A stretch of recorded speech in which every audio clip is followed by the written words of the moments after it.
C'est le grand match comme chaque année, c'est un peu le duel Android ultime et j'ai eu la chance de pouvoir utiliser le Samsung Galaxy S24 Ultra ainsi que le Google Pixel 9 Pro XL qui sont les smartphones Android haut de gamme les plus populaires en cette fin d'année 2024. J'avais vraiment adoré le S24 Ultra malgré son grand format et c'est le smartphone que j'ai pratiquement utilisé toute l'année. Mais maintenant avec l'arrivée du Pixel 9 Pro XL qui est aussi une très grande réussite à mon avis et que j'ai aussi vraiment adoré, on a vraiment un duel qui s'annonce très serré entre ces deux smartphones. Du coup, qui est le meilleur en quoi? C'est justement le sujet principal de cette vidéo. On va les mettre face à face, point par point, et on va pouvoir déclarer un grand vainqueur. Le Pixel 9 Pro XL va-t-il détrôner mon smartphone de l'année qui était le S24 Ultra? Bien entendu, comme d'habitude, je donnerai mon préféré à la fin de ce duel. Et si vous m'avez suivi ces dernières années, mon smartphone préféré n'est pas forcément le meilleur sur le papier. Dans cette vidéo, on va pas aller dans tous les détails de chaque smartphone. Je vous laisse en lien dans la description mes tests du S24 Ultra et du Pixel 9 Pro XL si vous êtes intéressé à en savoir plus après avoir vu cette vidéo. Allez, assez parlé, passons maintenant au duel.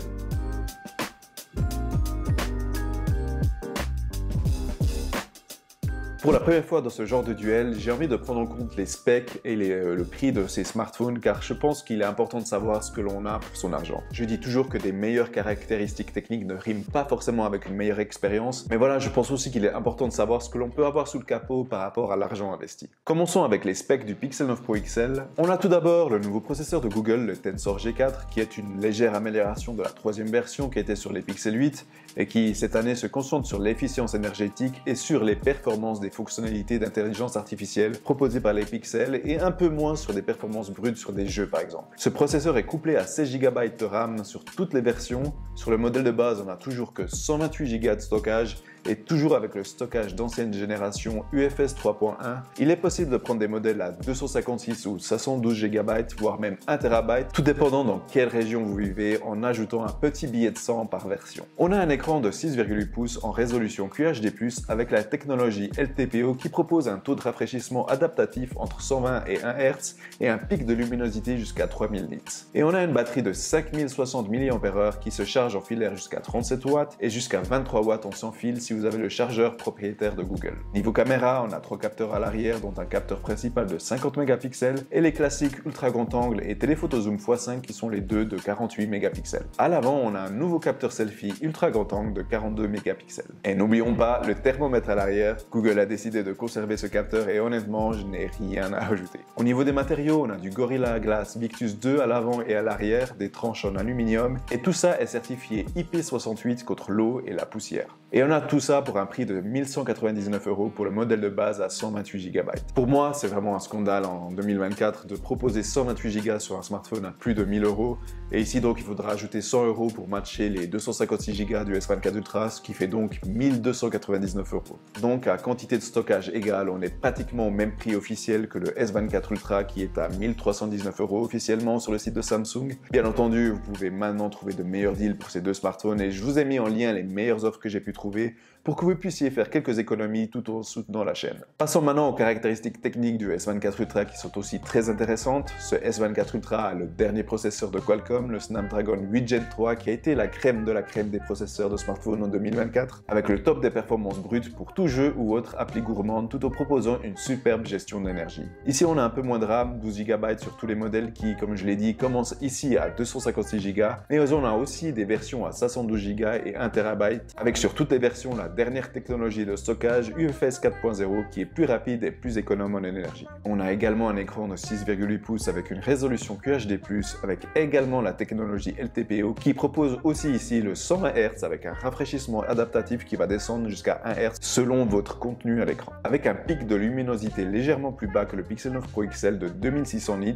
mais on a par contre un revêtement anti-reflet sur le verre de l'écran. Et on a une batterie pratiquement de même taille de 5000 mAh, mais une charge filaire à peine plus rapide qui va jusqu'à 45 watts et du sans fil jusqu'à 15 watts. À l'arrière, on a 4 caméras, un capteur principal de 200 mégapixels, un ultra grand angle de 50 mégapixels et 2 téléphotos dont un zoom x3 de 10 mégapixels et un zoom x5 de 50 mégapixels. À l'avant, on a une caméra selfie de 12 mégapixels qui n'est pas autant grand angle que le Pixel 9 Pro XL. Et sans oublier, on a le S Pen intégré au châssis et prêt à être utilisé à tout moment. Au niveau des matériaux utilisés, je dirais que c'est légèrement plus premium que le Pixel. On a du Gorilla Glass Armor à l'avant et à l'arrière qui est un verre verre encore plus résistant que celui du Pixel. Et comme je l'ai déjà mentionné, et je vais le mentionner plein de fois parce que c'est vraiment un vrai plus pour moi, on a ce verre anti-reflet sur l'écran. On a aussi des tranches en titane qui sont plus résistants aux rayures et impacts. Et sinon, on a également une certification IP68 ici. Comme j'ai dit, les specs ne riment pas forcément avec une meilleure expérience, mais si l'on doit donner un point par rapport aux specs du smartphone, c'est clairement le S24 Ultra qui le gagne, grâce à son processeur plus puissant, son stockage plus rapide et ses matériaux en général qui sont plus premium. En fait, mis à part au niveau de la quantité de RAM, ce S24 Ultra vous en donnera beaucoup plus au niveau des matériaux bruts par rapport à votre argent. Je vais essayer de rester neutre par rapport au look de ces smartphones car on a chacun nos préférences, mais ici je préfère clairement le look du Pixel 9 Pro XL. On a ici un style plus arrondi avec des tranches plates tout autour de l'écran. À l'arrière, on a un module photo qui est reconnaissable et original et qui conserve l'ADN de Google que l'on a depuis quelques années, mais je trouve que ça s'est raffiné cette année et ça a toujours l'avantage de ne pas bouger sur une table. Quant au S24 Ultra, on a un style très carré et angulaire avec des tranches légèrement arrondies sur les côtés. Le module photo assez standard et sobre, juste 5 petits cercles à l'arrière. On aime ou pas cette sobriété, mais il faut dire qu'à côté du Pixel, ça manque un peu de fantaisie, je trouve. Mais ça ne me dérange pas car au final, c'est l'avant que l'on regarde le plus souvent. Et là, je trouve que c'est le S24 Ultra qui est plus plaisant à regarder. On parlera plus en détail de l'écran au prochain point, mais les très fines bordures tout autour de l'écran sont super satisfaisantes à regarder. Sur le Pixel 9 Pro XL, c'est aussi très fin, mais pas autant que le S24 Ultra et pas autant que sur les derniers hauts de gamme. Rien de dérangeant, mais on voit vraiment la différence en passant de l'un à l'autre. Et c'est pareil pour la caméra selfie qui prend beaucoup plus de place que sur le S24 Ultra. Au niveau des matériaux utilisés, Samsung est au-dessus. On a tout d'abord des tranches qui sont faites de titane mat qui est très résistant. À l'avant et à l'arrière, on a du verre Gorilla Glass Armor qui est aussi super résistant aux rayures, avec cerise sur le gâteau, un verre anti-reflet sur l'écran. Et oui, je n'ai pas arrêté de dire du bien de cet écran. Donc en main, on a vraiment quelque chose de costaud et qui fait vraiment premium. Et c'est aussi le cas du Pixel 9 Pro XL qui a énormément amélioré son design cette année. Alors je ne parle pas uniquement du look qui pour certains ressemble trop à l'iPhone. Moi j'aime personnellement beaucoup, mais c'est aussi au niveau de la qualité des finitions où on est passé à une autre dimension. Et c'est également très premium, même si sur le papier on n'a pas des matériaux aussi premium que sur le S24 Ultra, mais cela reste très bon. Ici on a des tranches plates, on a le brillant qui vont être obligatoirement moins durables à long terme, mais je dois dire que pour l'instant je suis positivement surpris car je n'ai eu aucune rayure. Le traitement anti-rayure est bien meilleur que sur le Pixel 8 Pro par exemple, qui celui-ci se rayait juste au contact de l'oxygène. Sinon on a du Gorilla Glass Victus 2 à l'avant et à l'arrière qui est également très résistant aux rayures. Mais voilà, le look et les matériaux d'un smartphone c'est très bien et c'est très important, mais pour moi le plus important c'est l'ergonomie et le ressenti en main lorsque l'on utilise le smartphone au quotidien. Et pour moi, c'est clairement le Pixel 9 Pro XL qui est le plus agréable en main, surtout grâce à ses coins arrondis qui donnent l'impression d'avoir un smartphone plus petit en main, alors que l'on a la même diagonale d'écran de 6,8 pouces. Et bien que l'on ait des tranches plates, les angles sont suffisamment arrondis pour que cela soit confortable en main. Quant au S24 Ultra, c'est vraiment super encombrant et c'est pour moi le point négatif principal de ce smartphone. Ce smartphone a un format plus large avec en plus des coins super anguleux qui le rendent vraiment inconfortable. Je n'ai pourtant pas de petites main, mais il faut presque tout arrêter et s'asseoir pour pouvoir utiliser ce smartphone. J'exagère, mais à côté du Pixel 9 Pro XL, on fatigue plus vite ce smartphone en main et on le ressent beaucoup plus dans la poche. Et pour ces raisons, c'est pour moi le Pixel 9 Pro XL qui gagne le point du design, qui même s'il n'a pas le meilleur des matériaux sur le papier, on le ressent vraiment pas en main, car on a vraiment un très joli smartphone avec un design premium et surtout une super prise en main par rapport à sa taille. Au niveau de l'écran, on a vraiment ce qui se fait de mieux sur smartphone sur ces deux appareils. Sur le papier, on a des caractéristiques très similaires. Ils ont les deux un écran de même taille de 6,8 pouces. Cependant, l'écran du Pixel a un format plus étroit et donc plus long, alors que celui du S24 Ultra est plus large et moins long. Je dirais que le format du S24 Ultra est plus adapté à la consommation de multimédia. Si vous aimez jouer ou regarder des films et séries sur votre smartphone, le S24 Ultra offre une meilleure expérience grâce à son format plus carré. Le format du Pixel rend par contre la prise en main bien meilleure car le smartphone est moins large. Sinon pour le reste, là se ressemble beaucoup. Je vais pas revenir sur les specs de l'écran, on a vraiment des specs similaires. Mais comme je l'ai dit, on a un écran un peu plus lumineux sur le Pixel 9 Pro XL qui peut aller jusqu'à 3000 nits contre les 2600 nits du S24 Ultra. Dans certaines conditions, j'ai pu voir que le Pixel pouvait être plus lumineux. Cependant, l'écran du S24 Ultra a un énorme atout pour lui qui est le traitement anti-reflet du verre de l'écran. J'ai dû le mentionner une dizaine de fois sur les différentes vidéos de ma chaîne, mais c'est vraiment un game changer pour moi. Et même si le Pixel 9 Pro XL est un peu plus lumineux sur le papier, c'est tout de même l'écran du S24 Ultra qui est le plus visible et plus agréable à regarder dans toutes les situations. Encore une fois, ce sont les deux des écrans magnifiques, c'est lumineux avec un super affichage des couleurs des deux côtés, mais ce verre anti-reflet est vraiment quelque chose qui fait une grosse différence pour moi, c'est vraiment quelque chose dont j'ai du mal à me séparer. Et en plus de ça, le format plus large et plus rectangulaire rend vraiment la consommation plus jouissive. Donc pour ces raisons, je donne le point de l'écran au S24 Ultra. Parlons maintenant des performances et la chose la plus importante que vous devez noter, c'est que j'ai j'ai noté aucune différence de performance entre les deux au quotidien. Les deux smartphones sont super puissants et n'ont vraiment aucun problème à accomplir toutes les tâches plus ou moins lourdes. Mais voilà, je dois dire que le processeur Snapdragon 8 Gen 3 du S24 Ultra est clairement au-dessus du Google Tensor G4 en performance brute. Donc si vous recherchez le meilleur du meilleur en puissance pour avoir le top du marché, c'est clairement vers le S24 Ultra qu'il faudra aller. Bien que j'ai eu l'impression d'avoir autant de puissance au quotidien avec le Pixel 9 Pro XL, j'ai quand même pu voir que le S24 Ultra proposait légèrement mieux en matière de jeu par exemple, avec un peu plus de fluidité et la possibilité d'avoir de meilleurs graphismes dans certains jeux. Ne vous méprenez pas, le Pixel 9 Pro XL propose tout de même de bonnes performances en jeu, mais ce n'est juste pas le meilleur. J'ai aussi noté que le Pixel a toujours un peu tendance à prendre un peu plus de temps pour l'enregistrement de photos et de vidéos, qui est une problématique, mais j'ai remarqué la différence par rapport au S24 Ultra. Donc ici, le point des performances va au S24 Ultra grâce à son processeur et son stockage plus rapide, qui permet de pousser le smartphone plus loin dans les performances. De plus, je pense que le processeur 8 Gen 3 a plus de chances de vieillir convenablement pendant les 7 ans de mise à jour que le Google Tensor G4. Je ne vais pas faire trop long au niveau d'autonomie car je ne pense pas que ce soit un point qui soit différenciant entre les deux smartphones. Ils sont les deux super proches l'un de l'autre et ont pour moi une excellente autonomie. J'ai vraiment été satisfait avec ces deux smartphones sur ce côté-là car j'ai rarement pu tuer la batterie en moins d'une journée. Au niveau de la vitesse de recharge, c'est aussi très proche entre les deux. On a une vitesse qui reste assez sage par rapport à ce qui se fait chez la concurrence. Comme je l'ai dit, on a jusqu'à 45 watts en filaire et 15 watts en sans fil pour le S24 Ultra et jusqu'à du 37 watts en filaire avec du 23 watts en sans fil pour le Pixel 9 Pro XL. Mais à l'usage, la vitesse est pratiquement identique pour les deux smartphones. Donc ici, une expérience au niveau d'autonomie qui est très similaire mais aussi excellente et c'est pour moi un match nul dans cette section. Les deux smartphones sont vraiment excellents au niveau de la caméra, cependant ils ont chacun leur force dans certains domaines ou situations et au final, ce sont vos préférences qui vont déterminer quelle caméra est la meilleure pour vous. Commençons avec le S24 Ultra. Objectivement, je pense qu'il a l'offre caméra la plus complète entre les deux, c'est-à-dire en photo et vidéo globalement.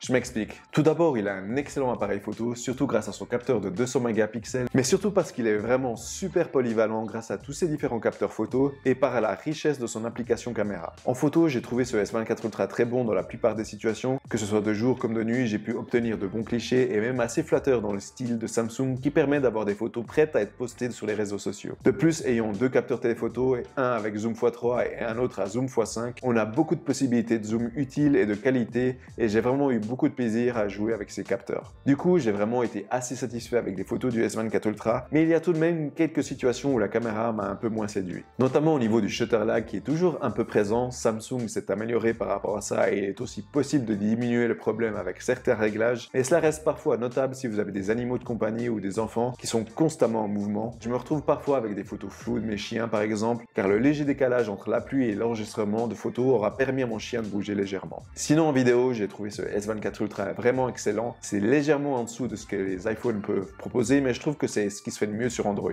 De plus, l'application caméra par défaut est super complète, autant pour la vidéo que la photo d'ailleurs, et permet de paramétrer l'enregistrement de ces vidéos avec pratiquement autant de réglages que ce qu'on peut trouver sur une plus grosse caméra. Honnêtement, je peux utiliser ce S24 Ultra pour filmer mes vidéos YouTube et pour l'instant, je suis super satisfait de la qualité. Quant au Pixel 9 Pro XL, on a pour moi toujours le boss en photo. En tout cas, actuellement, c'est toujours mon smartphone préféré pour prendre des photos. Alors, on a ici moins de capteurs et de polyvalence, on a un seul capteur téléphoto x5 mais qui est vraiment excellent et que j'adore utiliser. Et l'application de caméra de Google est toujours assez basique, même s'il y a quelques ajouts dernièrement, avec notamment un mode pro pour la photo, mais cela n'atteint pas le niveau de réglage de Samsung. Mais en dehors de cela, les pixels réussissent à 99,9% ces photos, que ce soit de jour comme de nuit, et contrairement au S24 Ultra, il est excellent sur des sujets en mouvement. De plus, Google s'appuie beaucoup sur l'intelligence artificielle pour offrir des fonctions uniques, que ce soit dans la prise de photos et vidéos ou dans le retouchage de celles-ci. En bref, les pixels restent mes caméras préférées en photo, même si finalement ce Pixel 9 Pro XL évolue peu par rapport aux anciens modèles. En vidéo, je n'ai non plus pas remarqué de grosses évolutions. Le Pixel 9 Pro XL capture des vidéos de bonne qualité jusqu'en 4K 60 images secondes avec une bonne stabilité. Là aussi, le Pixel 9 Pro XL propose plein de fonctionnalités alimentées par l'intelligence artificielle qui sont plus ou moins efficaces. En tout cas, on peut filmer de bonnes vidéos avec ce Pixel, mais je pense que le S24 Ultra est légèrement au-dessus au niveau du rendu et des possibilités de capture. Personnellement, je ne peux pas vraiment donner un gagnant dans cette catégorie car cela va dépendre de vos préférences et de comment vous utilisez votre caméra sur votre smartphone. Si vous voulez avoir la meilleure qualité vidéo possible sur Android et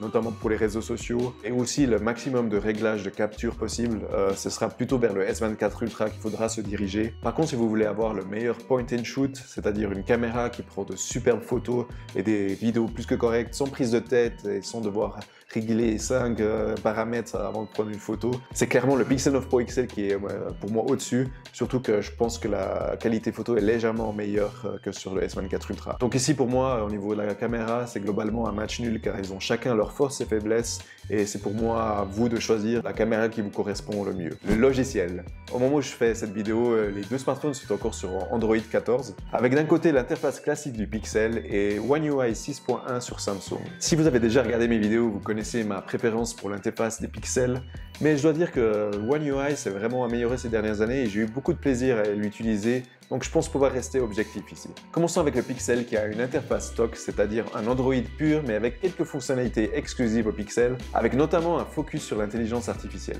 On a aussi une intégration des services Google plus poussée avec par exemple Google Drive, Google Assistant ou Gemini qui est un peu présent partout et Google Photos qui est l'application galerie. Google Photos a d'ailleurs ses fonctionnalités de retouche photo et vidéo dont je parlais et dont certaines sont exclusives au dernier Pixel. Comme je disais, Google se concentre énormément sur l'intelligence artificielle et ajoute régulièrement de nouvelles fonctionnalités via des mises à jour. Encore beaucoup de ces nouveaux outils sont réservés au marché anglophone, mais c'est un sentiment assez sympa d'avoir un smartphone encore plus complet après chaque mise à jour. Et ces mises à jour ont toujours été la force des Pixels, car elles ont toujours été les smartphones à avoir les premières exclusivités Android, et Google va encore plus loin ici en promettant 7 ans de mise à jour et de ses fonctionnalités exclusives. Donc comme vous l'avez compris, je suis un grand fan de l'interface et des fonctionnalités exclusives que Google propose, mais j'ai quand même quelques reproches à faire et qui sont malheureusement les mêmes depuis plusieurs années. Tout d'abord, j'aimerais voir les Pixels avoir plus de possibilités de personnalisation. Google a une approche plus standardisée sur le look de son système et veut garder une cohérence graphique un peu comme le fait Apple avec ses iPhones. Cela peut être un avantage pour ceux qui préfèrent la sobriété et ce langage graphique, mais cela pourrait frustrer une personne qui veut personnaliser son smartphone de A à Z sans devoir télécharger un autre launcher. Second point où j'aimerais voir les Pixels s'améliorer, c'est dans la gestion du multitâche qui reste assez basique et qui ne profite pas assez de ce grand écran. Et il y a bien la possibilité de scinder l'écran en utilisant deux applis en même temps, mais le processus prend beaucoup trop d'étapes et n'est vraiment pas intuitif,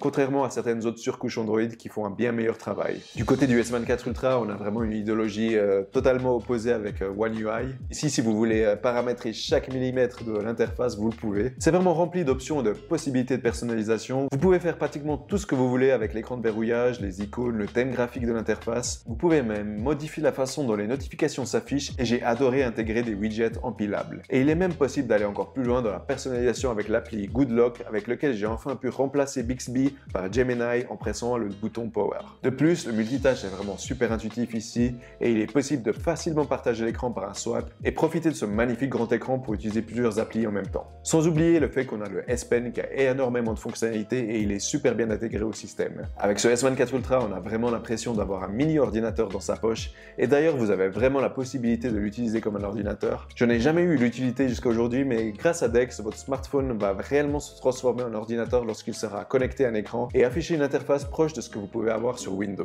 J'aime vraiment beaucoup ce que fait Samsung avec One UI depuis au moins 3 ans et ici on a vraiment un superbe travail d'optimisation avec une fluidité qui n'a vraiment rien à envier au Pixel, bien au contraire. Et Samsung est également devenu exemplaire en matière de mise à jour en promettant aussi 7 ans de grosses mises à jour fréquentes et régulières sur des appareils. Cependant, il y a toujours quelques petites choses qui m'embêtent légèrement dans le système, dont notamment le fait que Samsung a toujours tendance à pousser un peu trop ses services qui font un peu doublon avec les services de Google sur Android. Il y a tout de même beaucoup trop d'applications préinstallées, dont notamment la suite Microsoft Office et d'autres applications comme Facebook ou LinkedIn par exemple. Là encore, on a un match vraiment très serré car on a vraiment deux mondes différents. Entre une interface Pixel qui propose des exclusivités IA vraiment intéressantes, une intégration des services Google plus poussée et une cohérence graphique plus accentuée, et One UI qui propose beaucoup plus de possibilités de personnalisation, de réglage et un multitâche plus intuitif et utile. Mon idéal serait d'avoir un mix entre les deux, mais voilà, j'ai toujours quand même une petite légère préférence pour l'interface des Pixels. Et voilà, comme ici c'est une question de préférence et que je ne peux pas vraiment dire qu'une interface est meilleure que l'autre,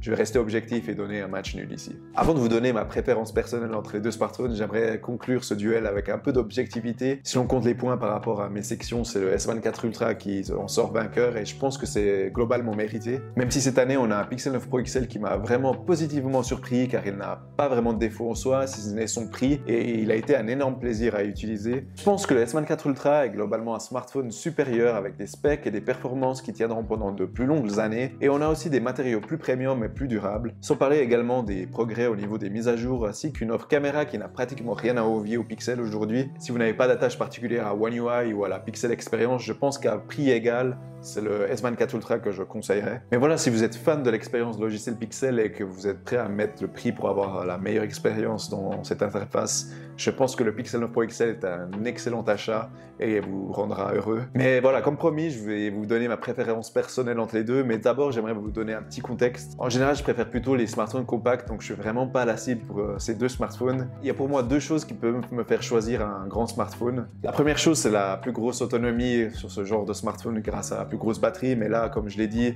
les deux smartphones ont une autonomie similaire, donc il n'y a pas de différence ici. Mais pour moi, la deuxième raison d'avoir un plus grand smartphone, c'est de trouver une utilité à avoir un plus grand écran dans sa poche. Ça veut dire que c'est pas forcément uniquement l'immersion dans les vidéos ou dans le multimédia, mais c'est aussi dans la productivité. Et là, c'est le S24 Ultra qui m'a le plus apporté grâce à son multitâche dont j'ai vraiment du mal à me passer car il apporte vraiment une plus-value dans mon utilisation quotidienne. Et encore une fois, ce traitement anti-reflet sur l'écran, je peux pas m'en passer. Donc oui, c'est le S24 Ultra que je choisis cette année pour ces raisons. Voilà, c'est tout pour cette vidéo. J'espère que vous avez apprécié ma vision de ce duel.